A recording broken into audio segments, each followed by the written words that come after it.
Welcome to another episode of the Miles Offside podcast, where we talk a little bit of football and a whole lot of nothing. My name is Oscar Puente, also known as Footy From Afar, and with me, as always, are my co-hosts, reigning FPL champion Chuck Bailey and super producer Ian Stimpson. Gentlemen, I can hear you so crisp and clear with my new microphone with in-ear feedback. It's raining. Oh, baby, it's raining. Sorry, reigning champion. We've all upgraded tech this week. We are so fucking 21st century, it's unreal. This is podcasting. When you're dripping in Patreon money like we are, we're just throwing out the dollar. Just like, let's get some more new kit. Let's make things sound better. Yeah, why not? We've got, like, monitors and, like, mixers and shit. Oscar bought a Mac. That wasn't the reason. And a whole PA system, which seems excessive. Yeah, he's got a man behind him making him cups of tea and bringing him Monitor biscuits. mixer, yeah. No, I got a Tesla too. I needed to, for the podcast, I got a new car, I got a new house, all those stuff. I'm going to justify every purchase from now on. Yeah. So that's where your Patreon money's going. Yeah, I mean, genuinely, I am excited to be on this. I can actually hear you guys. It's so cool. While recording. The rest of the time, he's just been winging it. Yeah. You've been doing a really good job at guessing what we're saying. I mean, I've known you guys for so many years now that it's like, I can do it without having to think about You're just very, very good at lip reading. Yeah, exactly.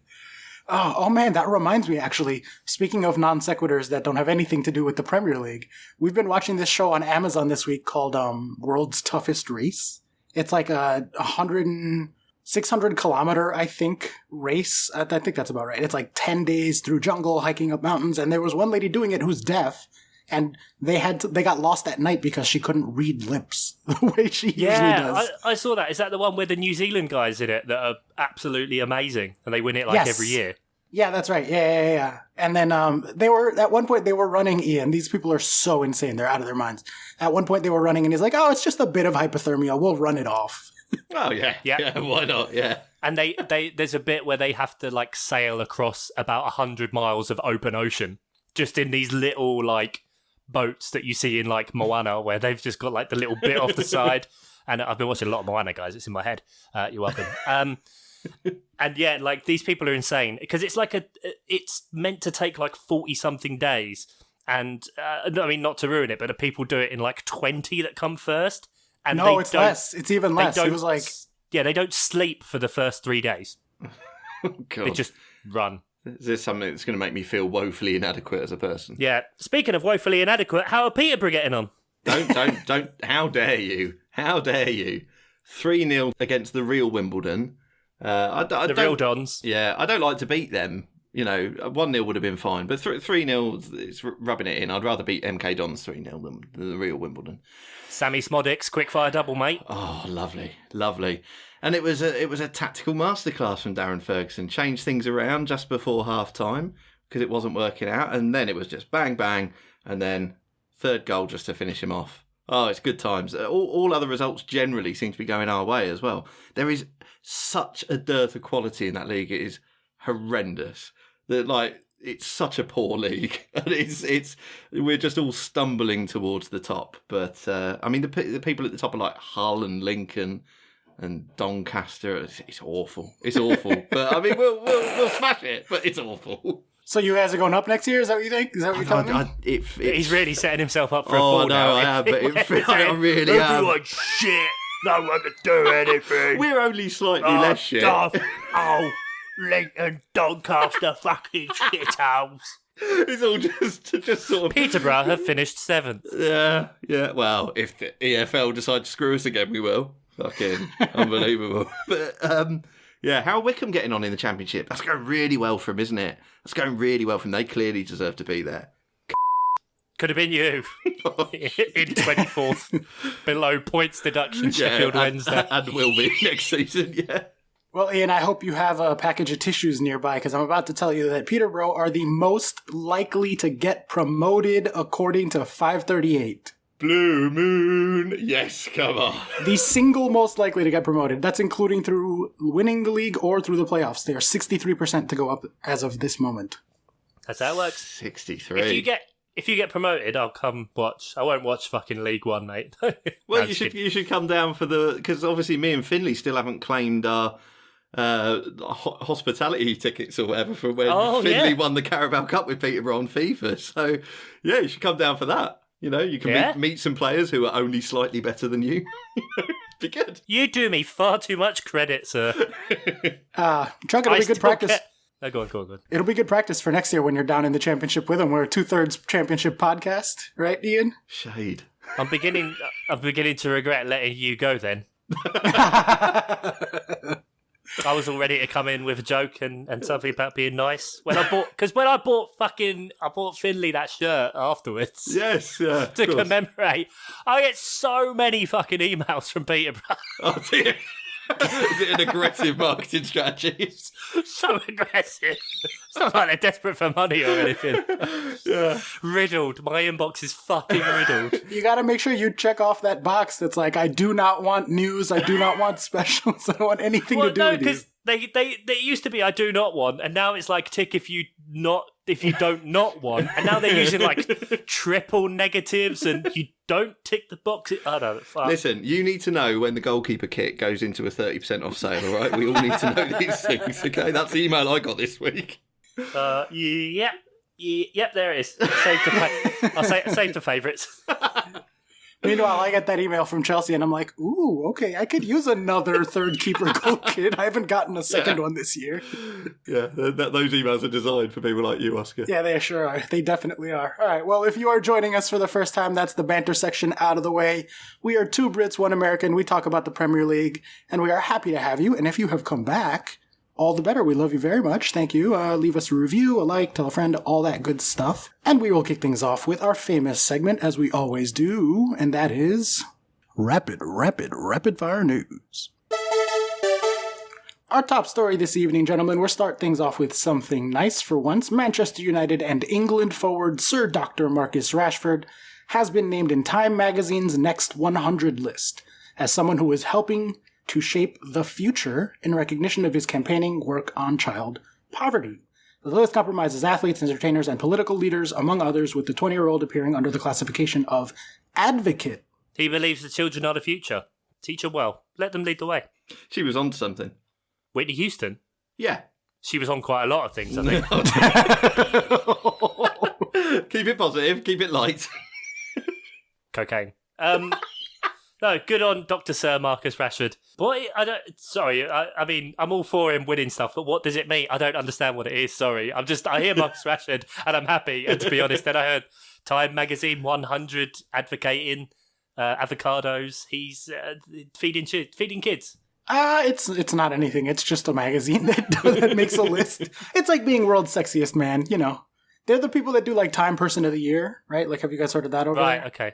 Same magazine. They also do like the Next 100, so like young people who are doing cool things. Actually, are they young? I don't actually know. But either way, it's a nice thing for people outside of England, right? An American magazine to be like, hey, look, this guy's doing really cool things. Oh, I suppose, yeah, I hadn't thought about that. It's nice that the wider world might be noticing that you can do things other than be a total prick. You can? No, not you, mate, no.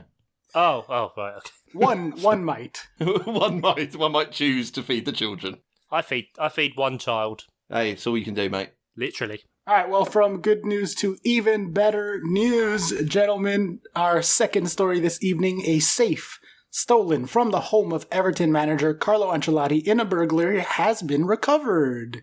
I don't know, this was a weird one, so I just picked it out. I didn't tell you guys again. I don't remember seeing this one. In the rundown, no. Two male offenders wearing black clothing and balaclavas made off with the safe from Mr. Ancelotti's home. On Friday, the occupants of the house were unarmed. The force said that the safe, which had been forced open, was found dumped in a car park off Runnels Lane in Thornton on Saturday. This is, and I only watched it last night, but this is basically the start of Ant-Man, isn't it? Yeah, exactly.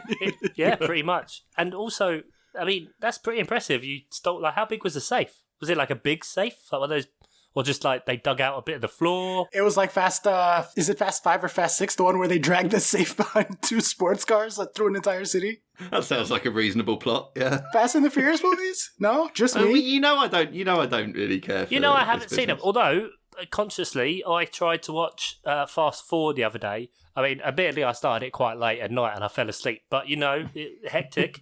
It's hectic. It sure is. Yeah, 4 is not one of the good ones. If you just want to watch, if you watch 5, 6, and 7, that's the the trilogy to watch. But in one of those scenes, they're dragging a safe through downtown, I think it's Rio. They're in Brazil, I'm pretty sure. And it's just wrecking buildings and bus stops and stuff. It's a cool scene. Okay. And so, yeah. I'm sure I could appreciate it from a visual spectacle. That's really all you have to go off. Yeah, okay. You fucking watched Baywatch and liked it. So, speaking of visual spectacle. Who doesn't like Baywatch? Baywatch is phenomenal. Phenomenal might be pushing it. It's so good. And especially the bit at the end where she comes across, Pamela Anderson comes across in slow motion. They're like, how is she doing that? It is delightfully self-referential. It's a great film. Yeah. Marvel level post-credit scenes. Anyway, let's move on to the next story. And that is something also good. I've been podcasting for over 100 episodes. I know how to transition between things. And that is our next story. All Premier League fixtures will remain available to watch live in the UK until fans are allowed to return to stadiums. Games will continue to be broadcast by Sky Sports, BT Sport, Amazon Prime Video, and the BBC. Broadcast selections for March and for the rearrangement of previously postponed games will be announced in due course. I mean, we kind of knew it was going to happen anyway, because every time they said they were going to stop it, they extended it by another month. Are you getting any of the football fatigue, though, of it just because none of the matches are on at the same time unless they're midweek evening matches? So it's all spread out, and I must admit it can be a little bit much when I'm trying to convince Kelly that I need to watch a third game in a day, which never happens. I never manage to watch all the football I want to do. But it's just getting a bit tiring, I think. Yeah, I think it was nice in theory. Yeah. But especially when, the game is bad. Yeah. And you don't have anywhere else to hide. AKA most of the soccer at this point in the world with how tired everybody is. I think I look forward to it going back to just... I'd like it all to stay on television. I think that's the future, but not necessarily all stretched out so as every game is sort of separated. It'll be nice when it goes back to what it used to be. I mean, what is nice is that they keep putting an absolute dog shit game at Saturday 3:00. I mean, this week was, I think, Burnley West Brom, so I don't feel bad at all about watching Peterborough instead. It's not a problem. So that's quite nice, because every Saturday it's either been a Palace match or someone terrible, so I've not felt the need to watch. Thanks, mate. No worries. You heard it here first as well, folks. Ian Stimpson. Television is the future. It is to him. He still thinks it's the craziest thing he's ever seen. Don't tell him about the internet. He thinks he's talking to a radio right now.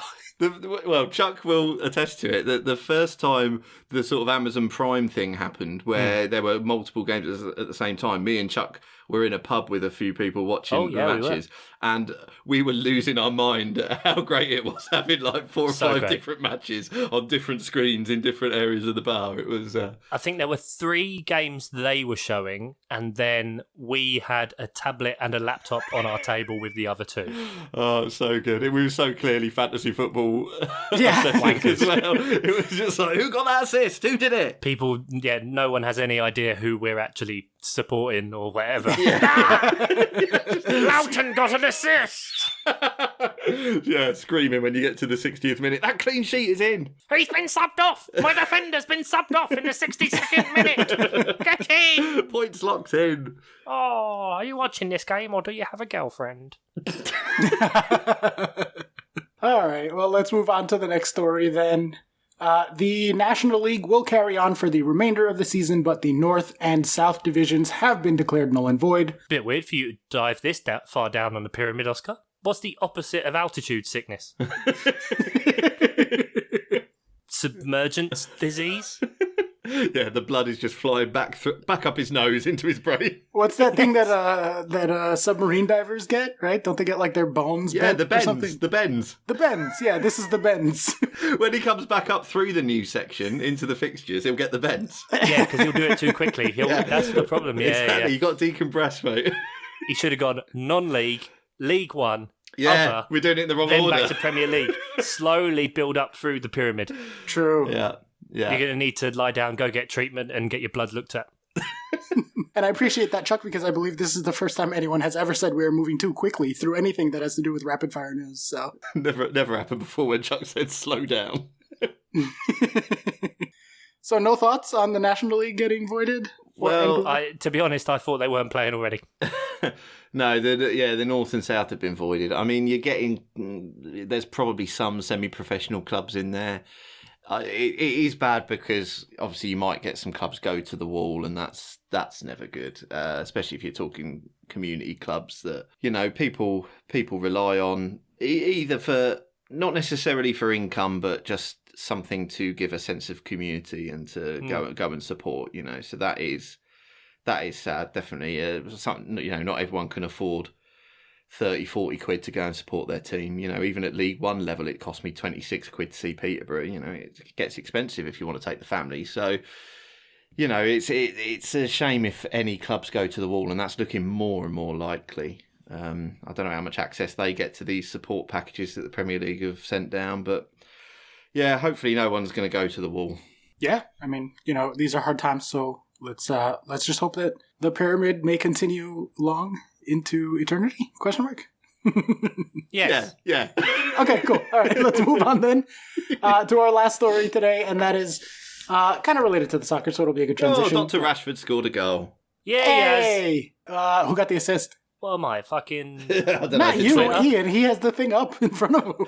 Yeah, I don't know. I haven't seen. I literally just saw him kick it in. I have no idea who got the assist. There you go. All right. Well, our next story and our final story on the rapid fire news today: Aston Villa manager Dean Smith will investigate how news of Jack Grealish's injury emerged in the 24 hours before their 2-1 loss to Leicester City. Villa's captain was ruled out with a leg injury, ending a run of 48 consecutive Premier League starts. Smith said it is not a long-term problem and hopes that to have Grealish available soon, although it is understood he could be out for a month.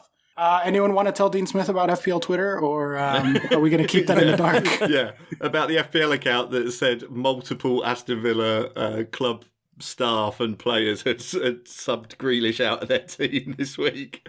So, yeah, we're all going to find out. Apparently the injury is not as bad as first thought. It's only going to be 1 or 2 weeks, apparently. But, yeah, that's how we know, because you all sort out your FPL teams without us knowing. Is this the first time that FPL Twitter has cracked a mystery and made it to the big time news, you think? I don't know. It's getting more and more ubiquitous. I mean, Patrick Bamford doesn't seem to be able to get through a post-match now without being asked whether he captained himself. Yeah, about mentioning it. It was I remember last year was probably one of the first times when, at the start of the year, John Lundstrom was well confused because he was like, yeah, they put me as a defender for some reason. He got asked that in a post-match or an interview or something. Yeah. And now, yeah, it is getting mentioned way, way more. So, I don't know. But yeah, these weird bot Twitter accounts that give you updates on whether someone involved in a football club has transferred out a player at that club. I fucking love it. That's so amazing. That's equally as crazy, or I don't know, it might be even more crazy. I don't know. Than those people who track the flights on deadline day who are like, oh, this private jet Arsenal from this fans. airport is... I believe you're referring to Arsenal fans. I mean, I've definitely seen it for Chelsea as well. They're always keeping track of helicopter stuff because Roman loves sending his helicopter for deadline day transfers. Oh, brilliant, really? So on flight radar, that's a known thing in the Chelsea fan community. Yeah. It's helicopter flight new booking or whatever. Oh, I love it. All right, well, that'll do it for rapid fire news. So let's move on to our next segment, and that is fixtures. Fixtures. Decompress. Slowly. Slowly, you need to acclimatise. All right, well, let's start things off with a mere couple of hours after we finished recording last time, and this will double up with something from yesterday as well, and that is Chelsea 2, Newcastle 0, Chelsea 2.5 to Newcastle's 0.4, and that was followed up by a match on Saturday, February 20th, with Southampton 1, Chelsea 1, Southampton 0.5 to Chelsea's 1.5, so a good win, a comprehensive win, putting their chances away against Newcastle, and then a semi-frustrating draw against Southampton, perhaps not putting away as many of those chances. Gentlemen, do you have any reactions to the week Chelsea have had this week? You went so far back, I was really confused. I was like, what's he talking about? 2-0 and Newcastle and things, but Newcastle are playing Man United. I don't understand concepts right now as we record. I can't remember that far back, so I won't bother, and it's Newcastle, so I'm not really giving that one much credence. But that Southampton-Chelsea game was pretty fucking dull. Yeah, is that the only Chelsea match you've watched recently? Because they've all been pretty fucking dull since Tuchel took over. Has that been something you've noticed? Sort of just has that been deliberate? As in, let's just keep things relatively tight. Let's play relatively slowly. Let's just see where we're at. Or is this how Tuchel's going to be? Is it going to be pretty dull football? No. I do think this is going somewhere. Yeah. Perhaps a bit more slowly than people would have hoped, and perhaps with not quite the same personnel that people would have hoped. Although, like, literally the first thing everyone said was, watch out, he's going to make weird player decisions. But it's going to be a possession system that tries to create really high value chances, much like City, but in a different sort of tactical way. But for right now, until those players learn to, know each other within the context of that specific system, as well as, like the City guys do, for example, who are much further down the line. I was watching City Arsenal before, and it was a pretty boring match, but, every single time that someone in the midfield passed the ball on City, someone in the front line would make a run. Every time. So it's okay, I get the ball, and I look for the run. If not, I cycle it around to someone other midfielder. They get the ball, they look for a run. And we just keep doing that until there's an easy run. And I was comparing it in my head to watching Chelsea play in the last few games. And when someone in the Chelsea midfield gets that same pass, they give it to Timo Werner, and then he runs down a blind alley and ends up putting a tame shot into the back. St. Maximan has scored, and he's done a little dance. Oh, Alan! St. Maximan. But perfect timing, Ian, because that will take the sting off of my burn for Oscar. I mean, Timo Werner literally scored in one of the matches that we're talking about, so not particularly stingy this week, at least. Against Newcastle. Yeah, one of the goals was Newcastle. The Newcastle goals. Newcastle. No, look, I think that when the Chelsea players have the ball, those runs aren't happening right away, and so the midfielder looks for the run, but forwards are almost looking for the pass before they make the run. And so until those passes start happening with the runners knowing that they're going to happen, and until the runners start going and the passers know that the runners are going to go, basically they just need to trust each other, right? And City do stuff before it happens, knowing that it's about to happen. Whereas Chelsea are just always reacting, and so they're 1 second slower in their decision making, right? And it looks really ponderous. Yeah. But I don't think it will always look ponderous. I'm not particularly concerned. Just feeling impatient. I do want them to not be boring and fun to watch. Obviously, that's more fun. Yeah, but the football pervert's just kind of easing it in. He's lubing it up. He's putting so much lube on. I think he's actually literally the opposite of a football pervert in this regard, because football perverts are fuck it, let's just attack, nothing else matters. But he's just no. Let's stabilize. Let's really slow things down. He's nah, I'd say that's more football deviant. No, more deviant. If you're going crazy straight away, that's a football deviant. That's different to a football pervert in my ranking system. Fair enough. Yeah, I don't know. They'll get more fun.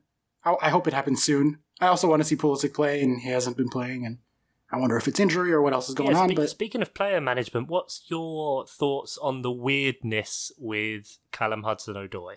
Oh, okay. There's so much mind games happening there. I love it so much, genuinely. I think that Tuchel's doing a really, really good job in the art of almost seduction or manipulation.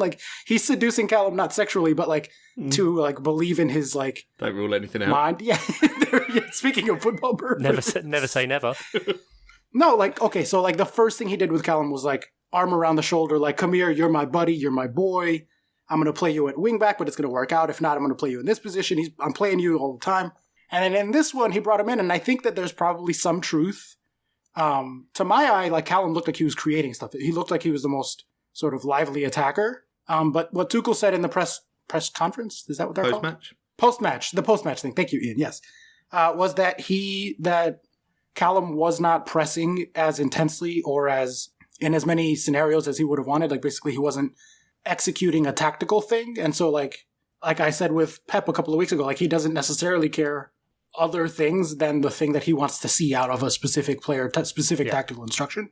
So Callum went out, he was creating stuff, but if he wasn't doing the specific pressing that Tuchel wanted, then I guess.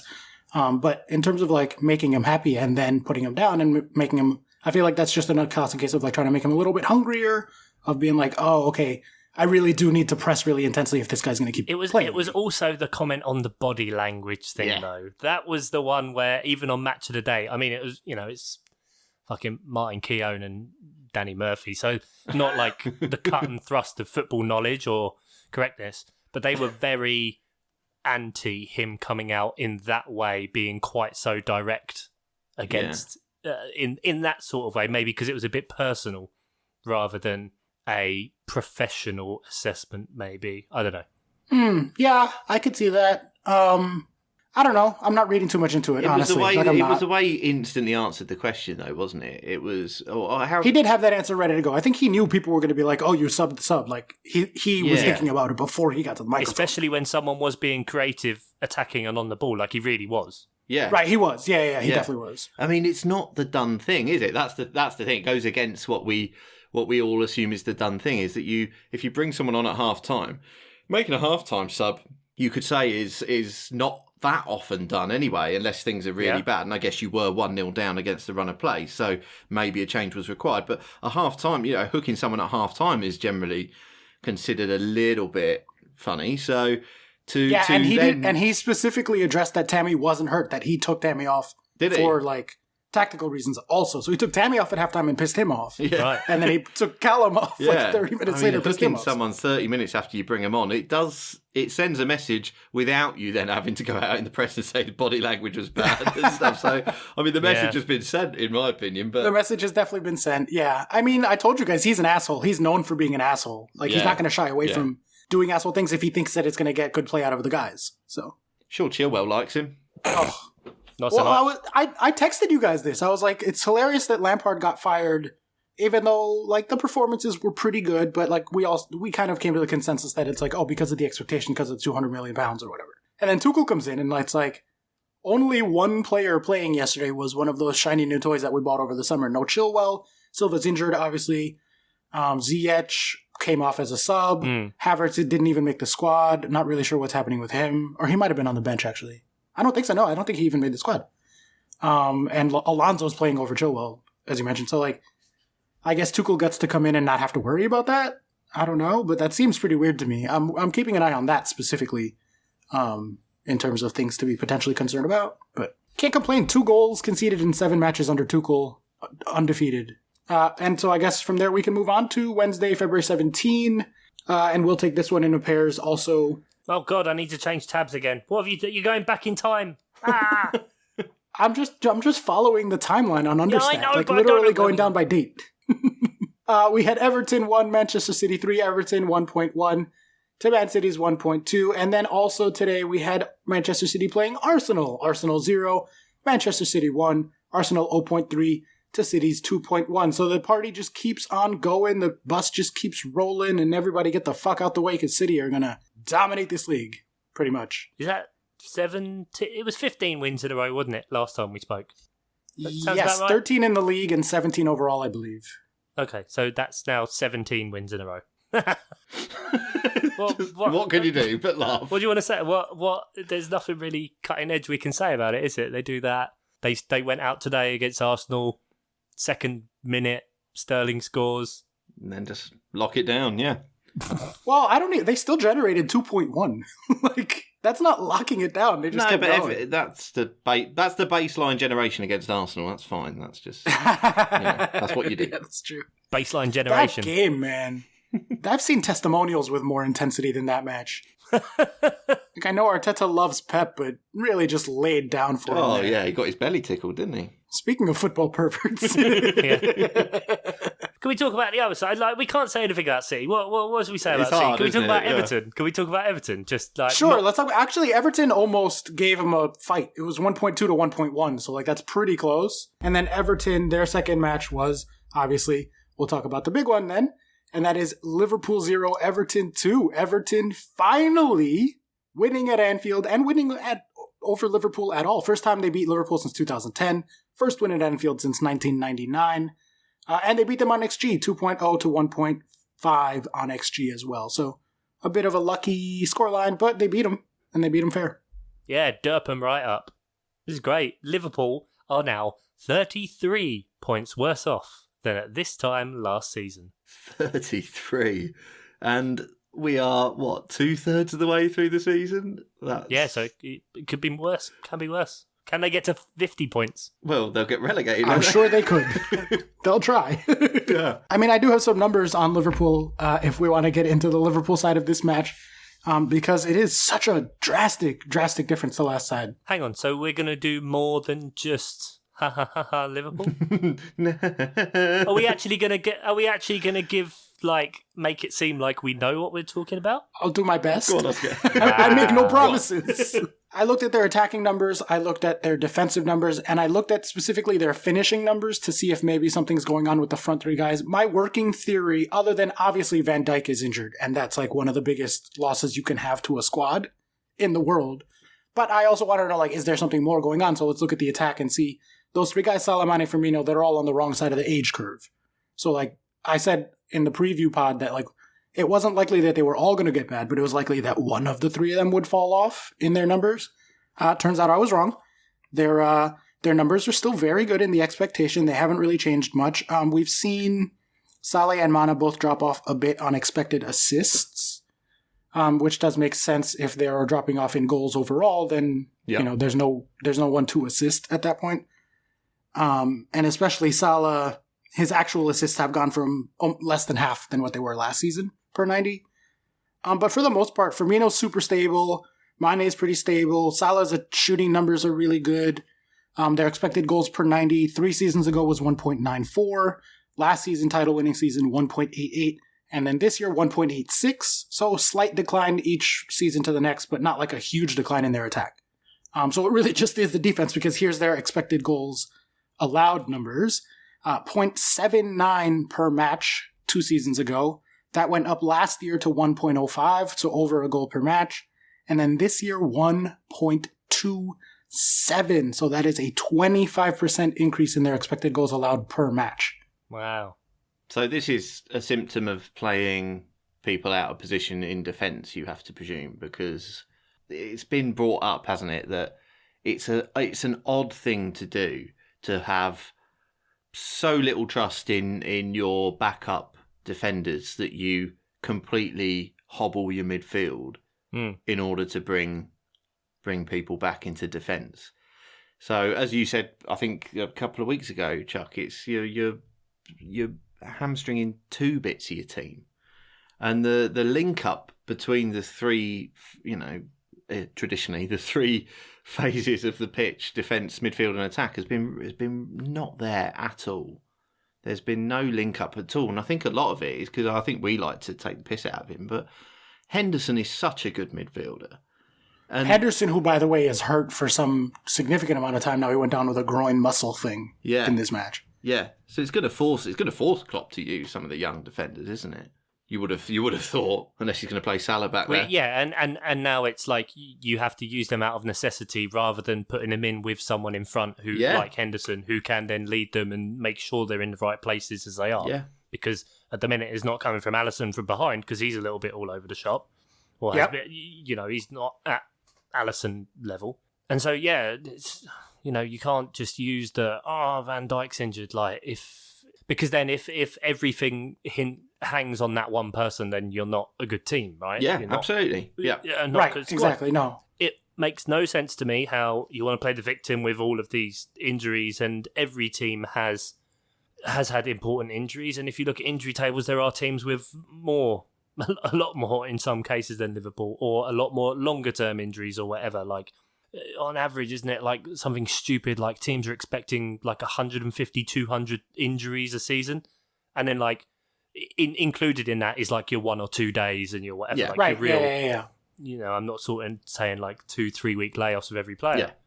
But I still don't get it. Right, I've got squad issues, I've got this, right, so I'm going to fuck up 2 different positions in my team. Oh, and also, this person who can come in as an attacking player, I'm going to send him out on loan to Southampton and, let him do well so that maybe he can come in next year. And you're yeah, okay, fine, that's a form of future planning. But if your squad depth is so little that you're having to play central midfielders in as defenders and now academy and stuff in central midfield and central defence and people out of position, what are you doing? What are you doing when you haven't who did they buy anyone apart from Thiago this year? And he's, he's great at passing sideways. And he'll do like compilations of his 70 passes versus the Aston Villa under 16s. But a 33-point drop off. A 33-point drop off. It's massive. At this point. So obviously I just gave all the numbers and that's like that side of it. But to me, like, this is where we have to bring in the story of those numbers or tell the context of those numbers and try to interpret them. Because that's like the real work of like analytics stuff. And to me, it's that like Klopp, actually funny that we talk about football perverts. Klopp, this has been a season of perversion. He has had to destabilize his team and his system and change the system to a more inherently unstable system that brings in variance in the hopes that their natural talent, especially in attack, will be able to counteract the effect of more instability and more chaos, basically. So, like, we'll create a chaotic game where there will be 5 goals scored, but we will have hopefully scored 3 of those 5 goals, right? That was his goal.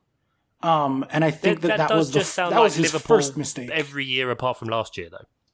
That does sound a little bit more, yeah, that sounds like, especially Liverpool pre-Klopp was like very, like, fuck it, let's just throw Sturridge, Suarez, and Sterling at this problem and maybe that we'll win a league that way. Like, I think that was a bad choice. And then I think from there, it just has like tailspinned horrendously. And then I think that the other half is also just pure regression. Because, like, let's not forget that we spent all of last season being like, wow, this Liverpool team are really good, but they're not as good as their numbers say. And next year they're going to regress to the mean, like in the actual sense. Yeah. And people are going to be saying like, oh my God, this Liverpool team are so much worse. This Liverpool team are so much worse. What happened? And it's like, no, it's just like... Last season was the outlier, not this season. Last season was the outlier, exactly. So some combination of like, he changed his tactics, he destabilized his team. They do look much more vulnerable at the back, much more open to like high value chances getting generated against them. And then also them just like crashing down to their actual numbers as opposed to last year. Well, yeah, because last year they finished 25 points above expected. And this year they're what, like 3 points below so far? Yeah, 4 down. So like...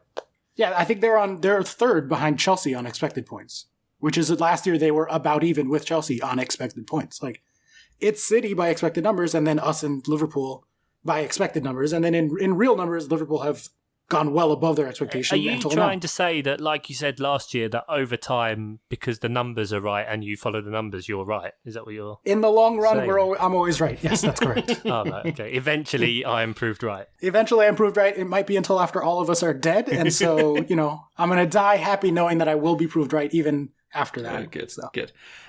Now, this might be ridiculously basic pitch, but that's sort of the role I play, so I'm going to continue it.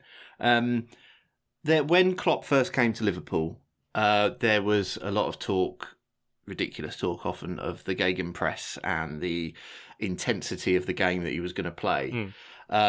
Is there anything in the fact that it might have just taken a long time for that to catch up with Liverpool from a fitness point of view? These are all sort of top of the line athletes, but has playing at that intensity, because Liverpool do play an intense brand of football. They do press. Yeah. They do harry the opposition. Could it be? And obviously, it's been a strange season with a small pre-season, and we've got straight into it with game after game after game. And Klopp's been one of the main ones moaning about that, as we know. And is it just natural that we're going to see the occasional drop off in intensity? And it might have just all got a bit much for them. Like, when you watch Liverpool, either of you, what I'm saying is, do you sense a drop off in intensity that might be just from the last couple of years and just not being able to do it anymore when they're not refreshing the squad like some teams have in the past? Because as you said, they only brought in Thiago, so it's pretty much the same squad as we've been dealing with for the last couple of years. Is it just a drop in intensity?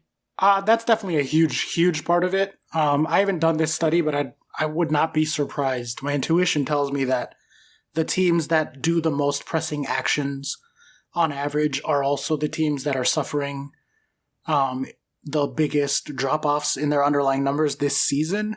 I do know for a fact that the pressing numbers on the league averages across all the big leagues in the last, from like 2 seasons ago to last season, which was half COVID, to this season, which has been all COVID, have seen precipitous drops every stage, especially with how crowded things have gotten this year. Like, your teams are just exhausted. Like, straight up, that's just what that is. So I wouldn't be surprised if Liverpool's numbers are made significantly worse because of that fact. And I do think that, like, that also shows the difference between Pep and Klopp, because Pep saw that coming down the tubes. You know, saw that on its way and was like, okay, I'm going to change my system so that my guys don't have to run as much. Yeah. And look where they're at now. And Klopp was like, okay, no, you know what I'm going to do is I'm going to make my system more unstable so that my players have to run more and make it harder. And, like, you know, look what's happening there. So I think that's a very, very, very intuitively correct line of thinking, Ian, and I'd be very curious to see if the data backs it up, because I'd be surprised if it didn't. All right, well, let's keep going down the fixture list. Do either of you have particularly strong opinions about Wolves 1 Leeds 0 from Friday? I didn't watch it, I don't think. I don't remember watching it if I did, which... Nice to see a funny own goal. Yeah, it is nice to see a funny own goal. You don't get them very often, so yeah. I feel for the boy. I like calling younger players boy. I'm just leaning into my age now. They're all younger than you, apart from Jagielka. Yeah, established. Fair enough. So a shame for him, but it is good to see a funny own goal, isn't it? And Bamford didn't score, so I'll leave the FPL stuff. Not bad. All right, well, Mr. Simpson, then go ahead and cue the jingle, please.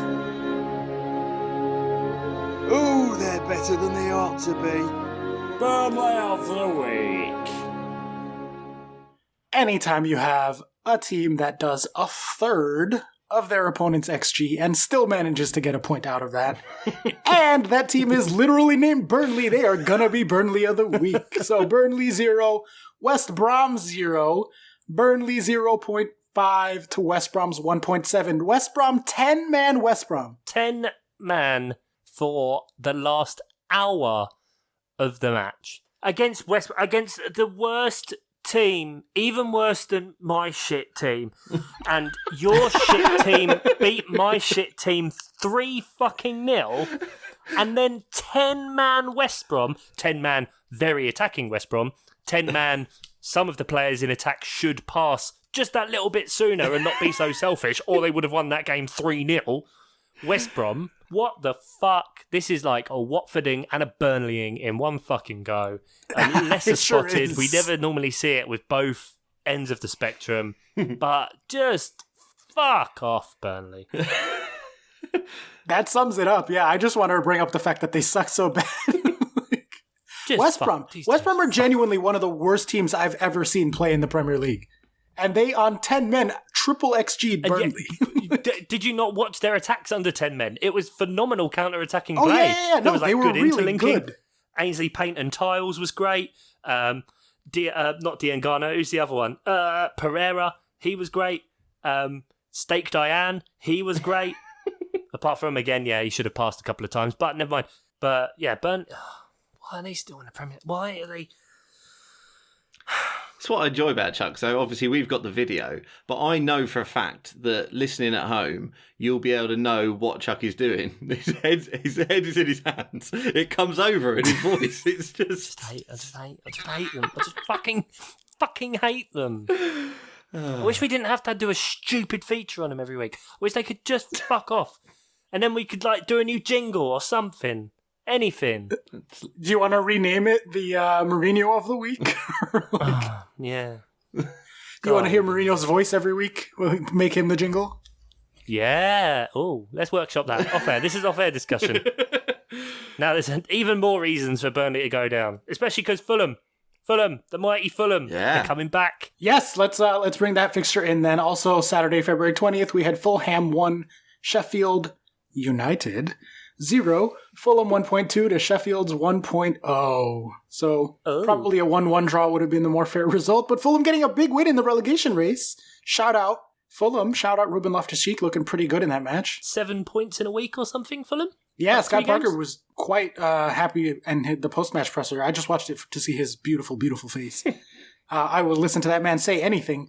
But he was saying how happy he was with the 7 points that they got, how big that is, the fighting spirit that they showed, etc., etc.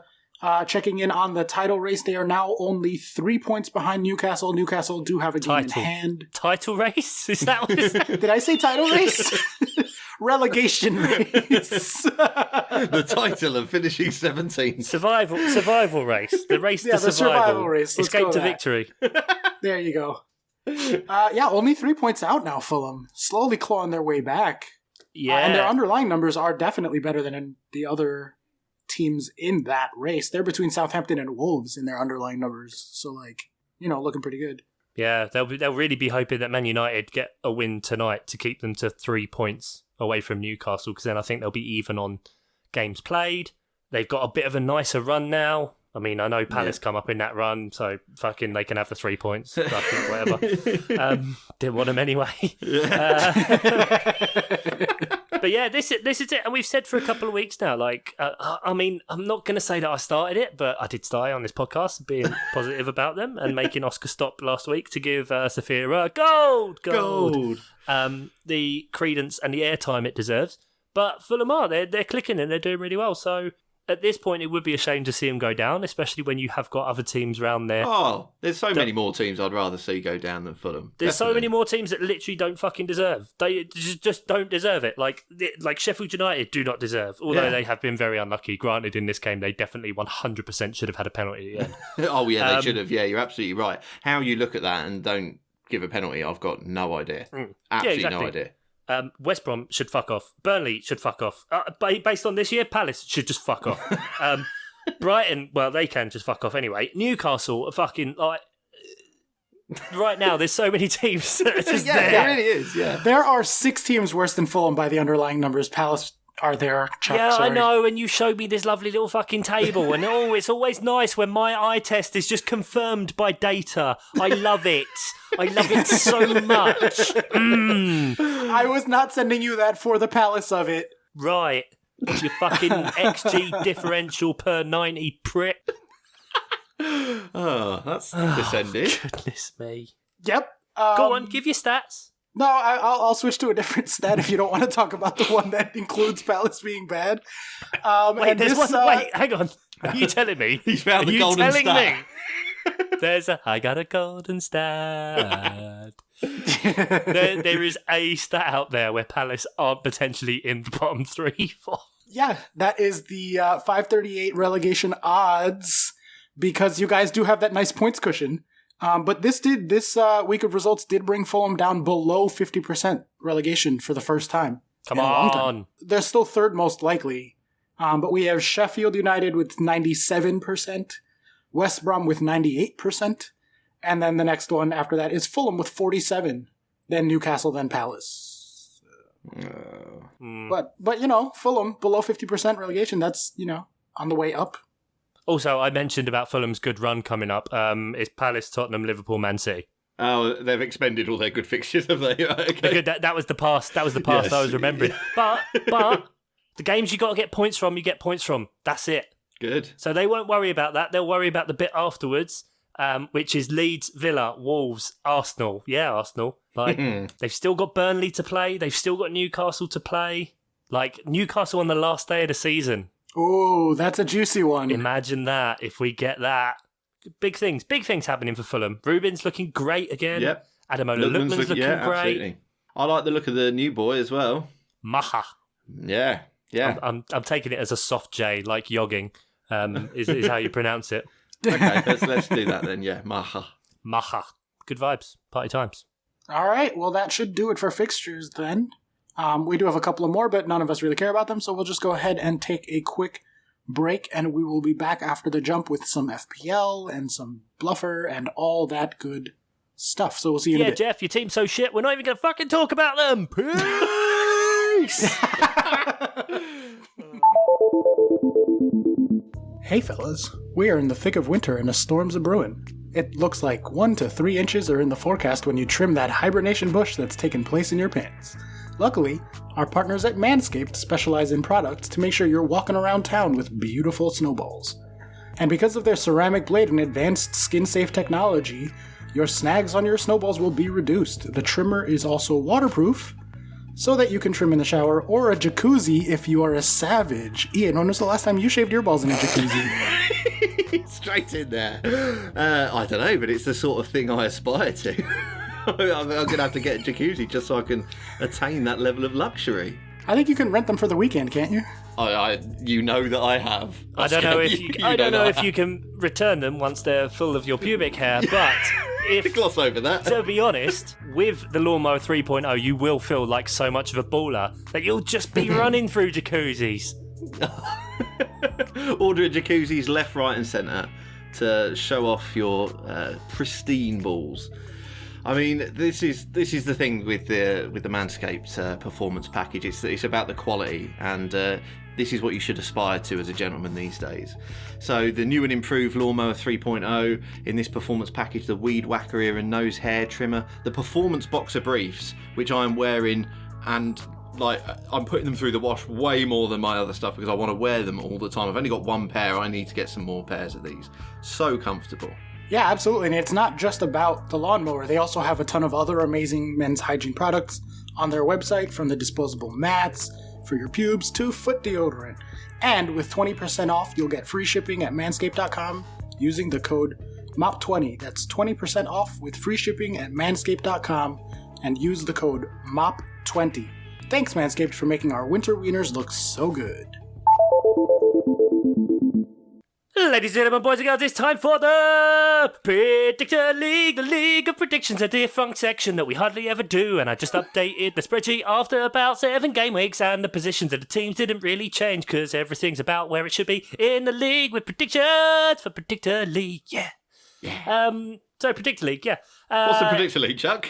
Everyone sent us predictions where they thought the teams would finish at the start of the season. Well, not finish at the start of the season. At the start of the season, they were in alphabetical, so that'd be really easy to get 0 points.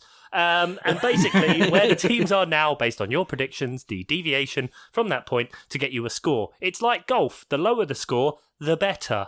And yeah, it's been a bit of a weird one. Last year, around this point, we were starting to get down to about the 30 mark or so. So, like, on average, you were about 1.5, 2 places wrong. With your predictions. Chris Smith is top. He's got 58. Yay! Ooh, and then okay. Gabriel, and the average between the 3 of us is in joint second. How does that work? Maths. Well, so Ian, you and I are joint 4th at the minute with about 4 other people. Shout out producer, girlfriend, have a defender of the realm, Nate Whittam, and Van Dam Stam Danby, as well as the father of the other Oscar, and James Doncaster. Okay. But yeah, and then Oscar's 21st. True to form. Never change, buddy. But yeah, the average between the 3 of us is higher than that because it is the average position of the teams rather than our scores, because maths and numbers, and we are greater than the sum of our parts. If one of us put Man City first, one of us put them second, one of us put them third, you'd have put them second in the average. Yeah, gotcha. Okay, I see. Very good at averages. Very nice, Mr. Stimson. So yeah, it gets us, we're 2 points better. Well, speaking of the numbers being weird and like everyone sucking this year because the table's weird, I did have a special request this week for the Predictor League, so I'm curious to see how I know, it went. your stupid fucking table. We get it. Palace are 19th. It's fine. We just sorted by expected goal difference per 90 off of Football References website and then copy pasted that in as the table as it would be now if the underlying numbers were the truest. Yeah, and it's really weird. And like you look at the predicted table and you see things like, Palace are 19th, and Fulham are 14th in this league, and Brighton are 6th. And you think, well, that's fucking mental. That team that is currently winning the Predictor League. So even though you look at that thing and you see numbers and it's all over the shop, it's still better than all of us. Oh my God. That's so depressing. Even in this crazy year, the underlying numbers are doing better at predicting things than any of us. Hang on a minute. Is this another thing where you've just brought it in to show that you're right, but just like low key fucking... No, I genuinely thought this would be really funny because it's such a weird fucking year. Like you said, Brighton are in like 6th in the expected numbers table, and Palace are at the fucking bottom. Excuse me. West Brom, prop us up. Thank you very much. Hodgson out. Yeah, there you go. And like Liverpool are 3rd, but they're in the 6th anyway. So I thought it would be really bad, but turns out it is bad, just not as bad as us. Yeah. Oh, well done, everyone. Hang your heads. Oh, Daniel James has just scored as well. There's just disrespect flying all over the place. Disrespect of... Oh, dear. Jesse Lingard scored again as well. Oh, this is the anti-mop season. This is disgusting. It does feel like it a bit. It really does. Although you guys are going to win the League One, so it can't be that bad. Yeah, but we're not a real team. Come on. I know what I am. Peterborough United, not Chelsea a real of team. League One. You got Tuchel of League One making halftime changes. Are we the Chelsea Come on, of man, League have One? some I belief. think we're the man. Everyone's calling us the Manchester United of League One because we keep going behind and then winning. Other than this week. That's Other what than we've this been week doing. and the other week where you've won 2-0. Yeah. Well, come here with your facts. Manchester United of League One. Yeah, well, speaking of, I guess if we're going to talk about pointless people scoring in games and you caring about it, fantasy football. Woohoo! Ian, talk us through what's been going on in FPL. What am? Well, yeah. So it was a very, very mini double game week this week. So the only extra fixture is Southampton Leeds, which at the time of recording is still yet to play. I took a risk and decided that I'd go against what everyone else seemed to be doing. Everyone else seemed to be captaining Bamford, and I decided to captain Ings. Much of a muchness, really, wasn't it? How much sleep did you lose over that pointless fucking decision? Yeah, well, exactly. It all came out in the wash, really, hasn't it? But I was worried when I saw that Bamford's effective ownership in the top 10k, not that I'm anywhere near the top 10k, it was 180%. I mean... You can't get more than 100%. You can't... No, but you know how it works. No, I don't. And I don't see what the point of it is. It really annoys me. Well, it does matter. I'll tell you why it matters. Okay, tell me exactly why effective ownership matters. Well, no, it doesn't matter in the absolute right, brilliant. scale. Did you notice that, Oscar, that literally it took one sentence for him to go 180 on his...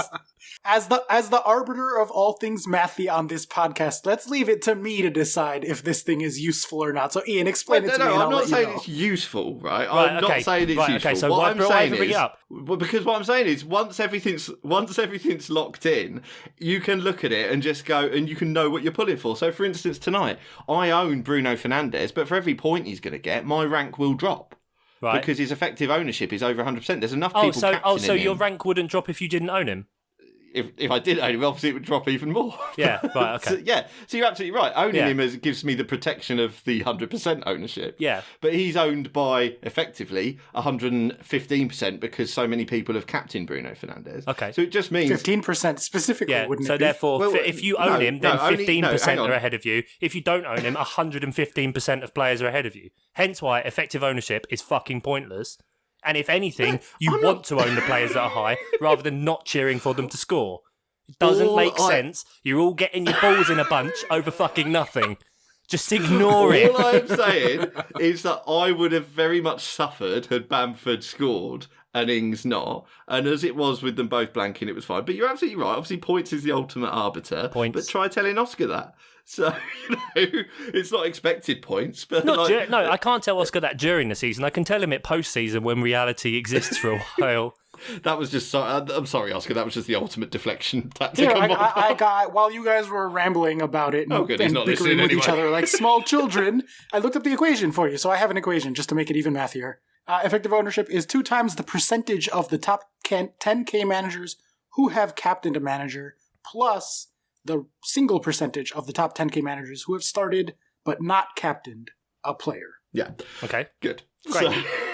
But if you don't own a player, it doesn't fucking matter. No, yeah, I'm I don't know what you want me to argue here because I'm only arguing that it's worth it. It's worth looking at so you know whether you're pulling for a player to score or not. That's all. You're always pulling for a player to score. Well, Or not score. Do you own them or do you not? Exactly. If you don't own them, you don't want them to score. If you own them, want them to score. And if you're worried about your captaincy choice, make a different one in the first place. It's just so like you're trying to add logic into something that doesn't need logic. Own players what do score many points. Don't own players what don't own score points. All right, so all this extra fancy thinking clearly isn't doing anything for anybody. Chuck is the reigning FPL champion. So, Ian, how is your team doing relative to his? I'm assuming that you're losing by many, many, many points, given that it's so simple. You right? fucking prick. I I don't know the answer to that, but I'm assuming that Ian is ahead. I don't actually know because it's such a low scoring week this week. It has been absolutely appalling for virtually everyone. Sterling finally paid off for some people, but they'll have probably got rid of him. So his effective ownership went down. His ownership and his effective ownership went down.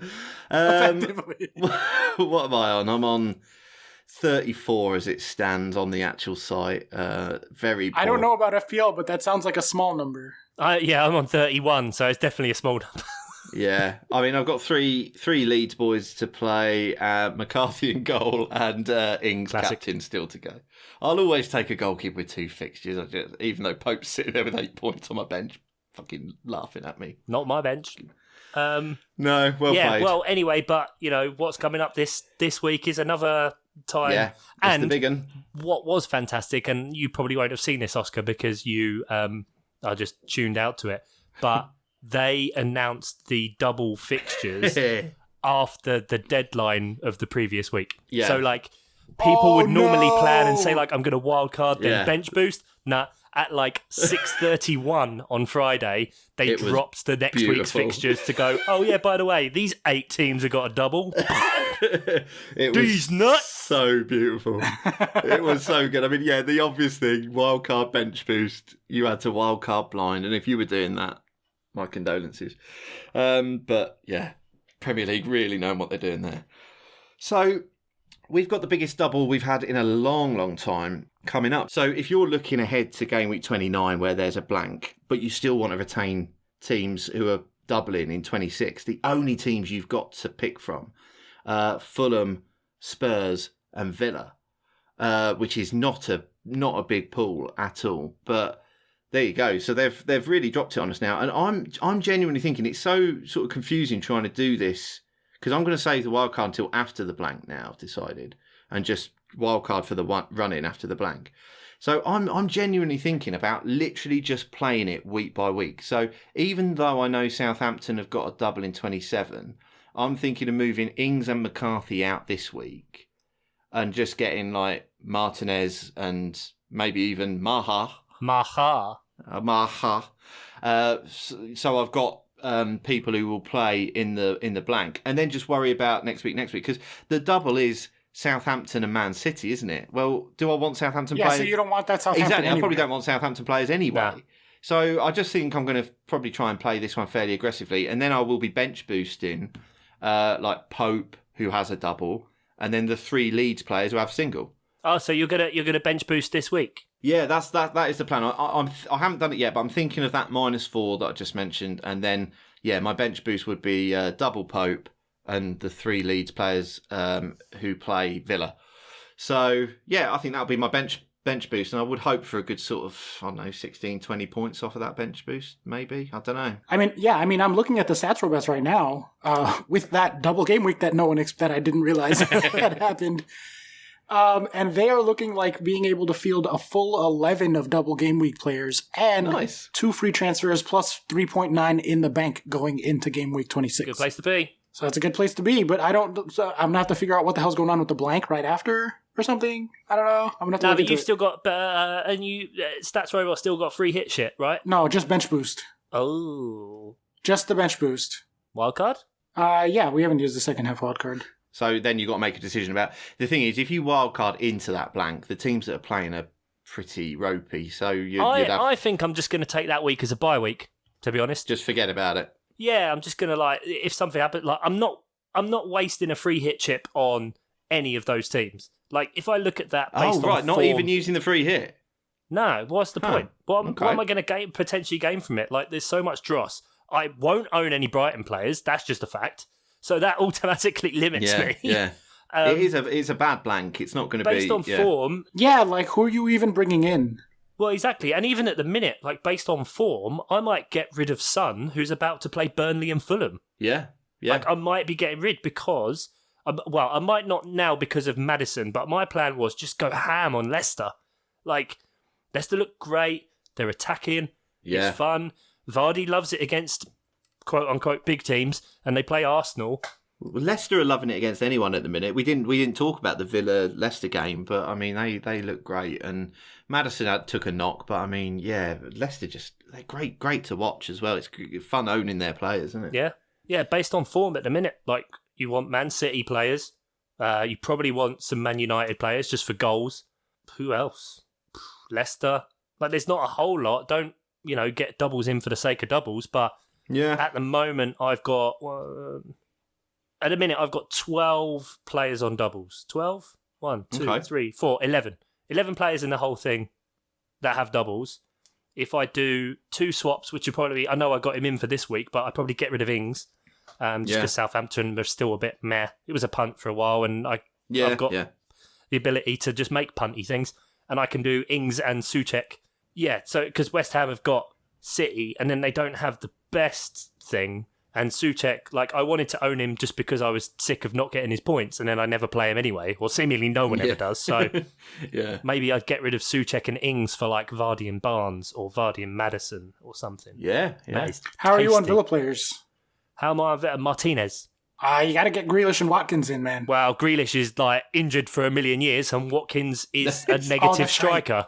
Fair enough. And with Grealish out, I forgot about that injury. With Grealish out, their numbers are going to fall off a cliff because he is their numbers. Yeah, he is numbers. So actually, sell Aston Villa assets. Well, I'm getting in the keeper, but yeah, the keeper's the second highest rated player in the entire game by the PQI. Yeah, I've been long overdue getting him. I should have had him weeks ago. It's been ridiculous. He's a madness. So there you go. Buy Leicester. Try to make plans. If your plans will probably be unsuccessful, but you can't blame us. And something about effective ownership. And that's FPL rounded off. All right, let's go for the Bluffer. Bluffer time. It's Bluffer time. Gotta make some guesses now. Because just let the music Bluffer time. Bluffer time. Make a guess. Can you guess? Bluffer time. Right, okay, so let's play the Bluffer. I faded out much quicker than I was going to get. You're annoying me. So, yes, this is the Bluffer. This is where we have an ongoing competition. We play the best out of 3 every week with rotating hosts, and we ask questions with multiple answers. The guys have a little auction on how many answers they think they can get. 7, 9. And Oscar usually says 7 regardless of the topic.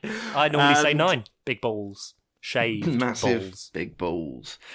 Manscaped.com, code MOP20. 3.0 balls. You should get that looked at, Chuck. I don't think that's normal. Let's give this first question to Chuck for the first bid. Oh, hang on. Have we got a penalty here? Have we got a penalty? Man United have got a penalty. Do I want Bruno to score or not? Who knows? He scores. Do you own Bruno Fernandes? I do own him, yeah. Then you want him to fucking score. Oh, to see my rank Especially because he got a yellow card. And so now he's got an assist and a goal. Oh, I love yellow cards. Send him off. Send the fucker off. Has Martial done anything? Still own him. Maybe I'll get rid of him. But they've got a double and play Palace. Palace are awful. Oh, Martial got subbed off in the 70th minute.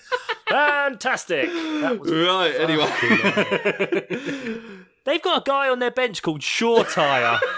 Shore Tyre. Is that just a sponsorship opportunity? Maybe. Okay, Chuck, I have got here the top 20 traded currencies in the world. Ooh.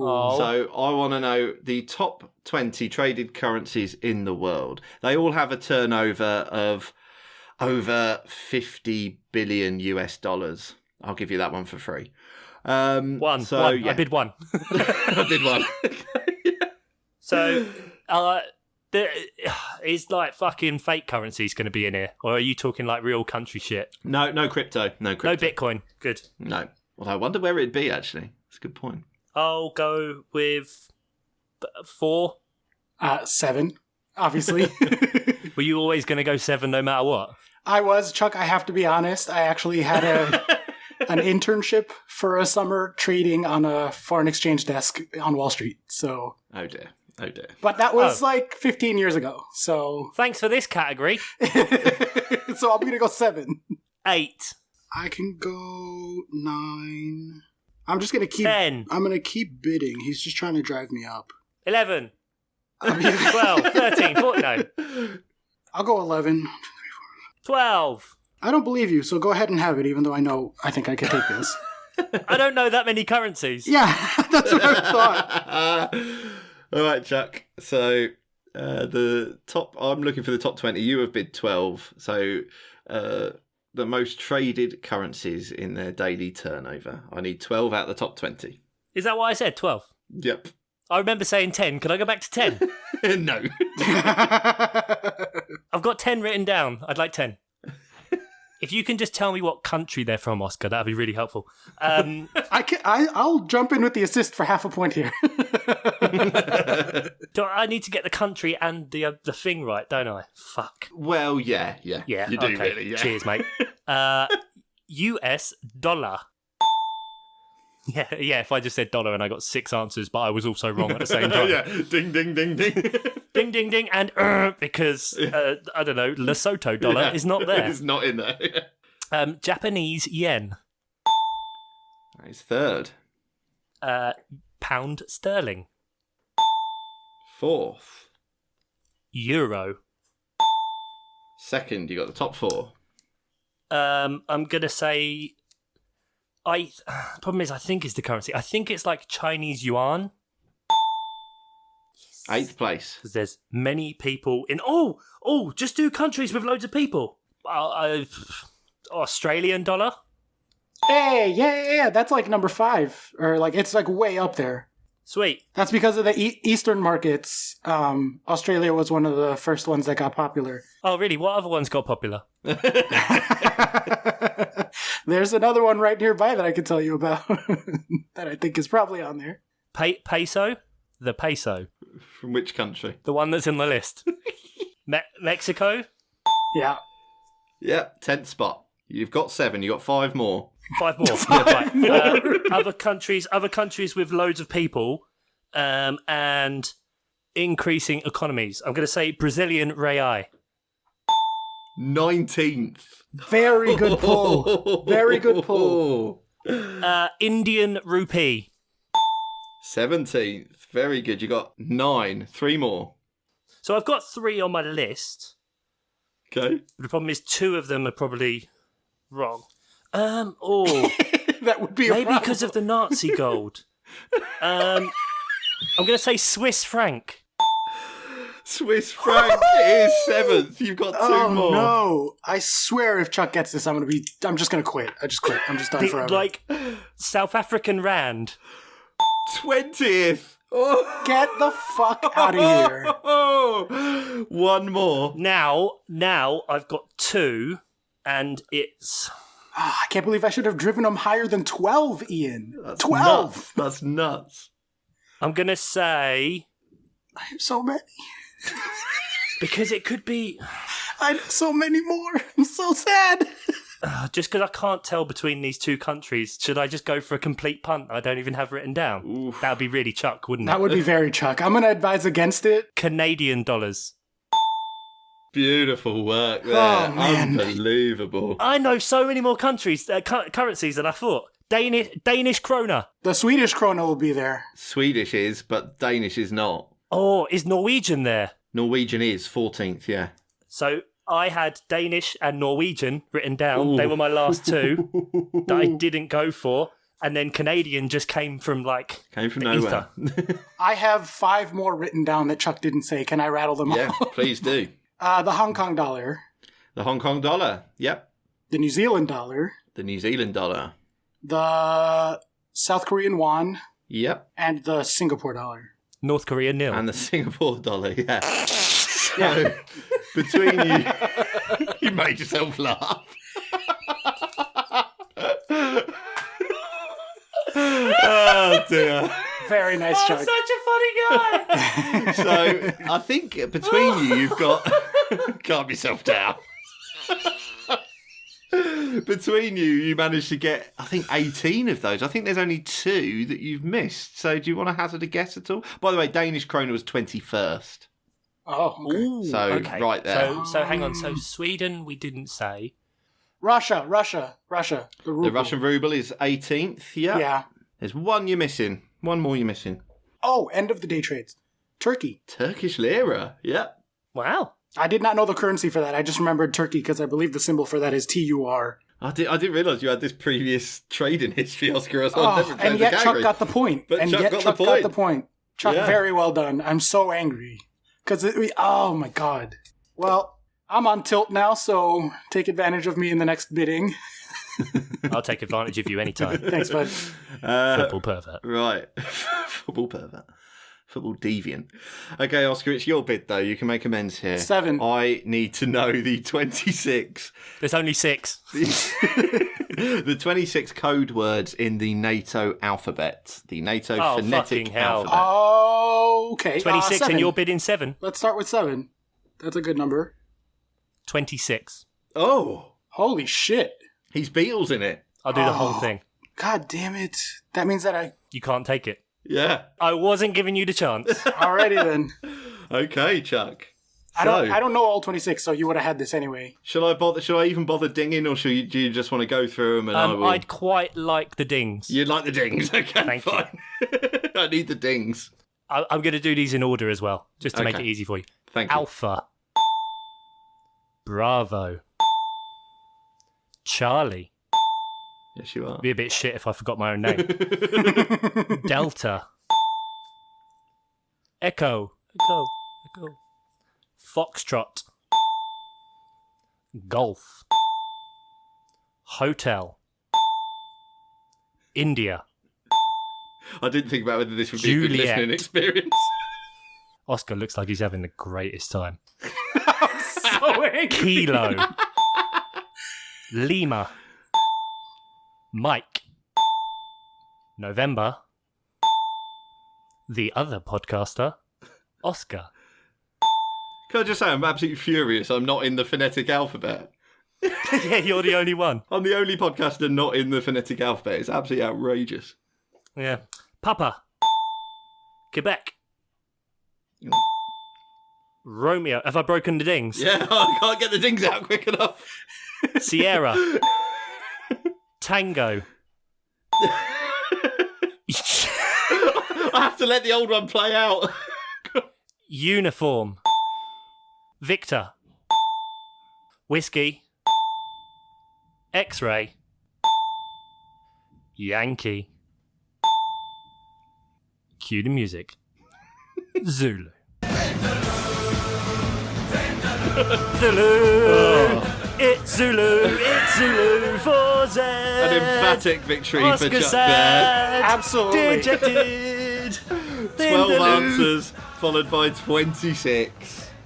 That's how you do it in style, ladies and gentlemen. That's like one of the only things, because I can't remember if we did it on the pod or not, or whether we did a thing with the Patreons.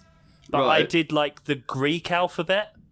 Yeah, and I crushed it because I know the whole Oscar Greek nailed. alphabet. Oscar did exactly that, the whole thing, and just went bang, bang, bang, bang, bang, bang, because they're all just mathematical terms as well. They're aren't all they? math things. Yeah, exactly. yeah, That's why I studied yeah. philosophy and I studied math. So Oh, the you Greek got alphabet. the Greek is alphabet like- sewn up then. Yeah. yeah, exactly.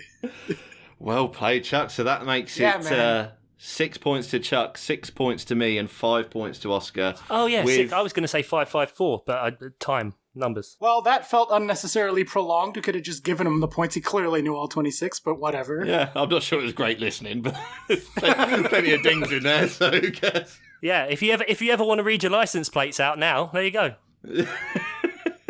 Give it to me. I'm also really good at reading Roman numerals. Yeah, But good, okay. about what good. I've got.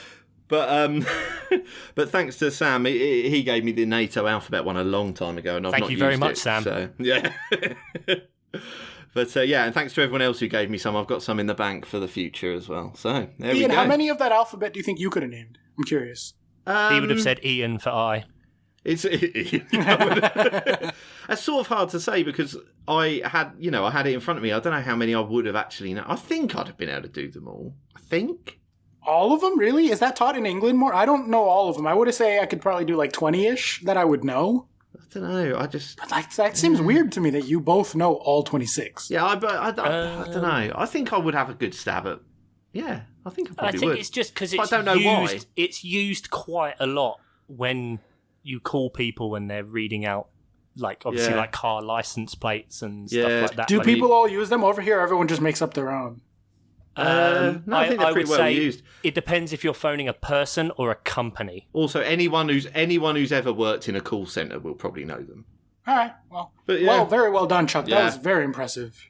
Thanks, Well mate. played. Well I'll played. take it. And I'm presenting next week, so I needed a little bit of a buffer in the bluffer. So yeah, I'll send you my preferred categories on the side.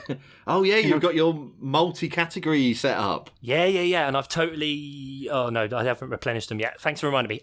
Yeah, I'll do that.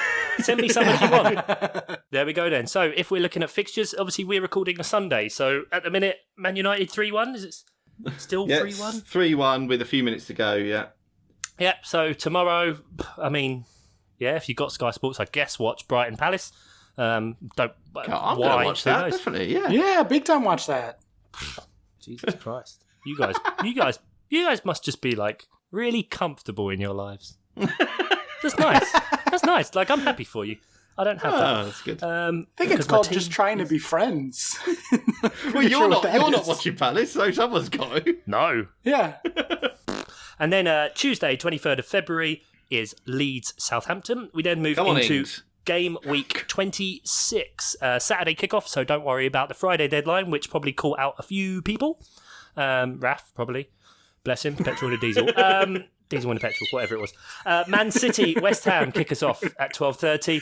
Then we've got West Brom, Brighton, Leeds, Villa, Newcastle, Wolves. Moving on to the Sunday, Palace, Fulham, Leicester, Arsenal, Spurs, Burnley, Chelsea, Man United, Sheffield Chelsea, Man United. Liverpool. Yeah, Chelsea, Man United. How are you feeling on that one, Oscar? Feels like a bit of a test, doesn't it? Preemptively annoyed at whatever happens, because either way, there's going to be terrible takes on both sides, and I'm just going to fucking deal it with like angry, surly people on Twitter, either one side or the other of every issue. So Yeah, sorry about that. excited, I guess. There we go. Mark? We then move on to Monday, the 1st of March. Everton, Southampton. These are the double fixtures, question mark? No, Everton, Southampton is still the single fixture. On Tuesday, Man City, Wolves. Then That's where Burnley, they start. Leicester, Sheffield United, Villa, Crystal Palace. Why do we play twice? For fuck's sake, in 1 week? Because Man United got through in the cup, didn't they? Oh, fucking. Yeah, but why more Palace? Why can't we have just like, take a week off? Just call it 3-0. Take a Fulham, week off. Spurs, West Brom, Everton, Liverpool, Chelsea. Again, so a big week for Chelsea, very big week. We mentioned the Man United one, but that's probably bigger. We'll record in the middle of that, so we'll get some takes, hot takes, cold takes, any kinds of takes. Tepid takes. Tepid, lukewarm, all kinds of bits. So thank you very, very much for listening. We have been the Miles Offside podcast. You have been beautiful and wonderful listeners. Thanks to all of our Patreons. Everyone out there, please like, rate, review, spread the word. Say goodbye, Oscar. No racism stories this week. Yay! Well, fucking hell, yeah. What a good... And that shouldn't feel like a victory. Say goodbye, Ian. Goodbye. And we love all of you. I mentioned him earlier, but Nate, you're a good lad.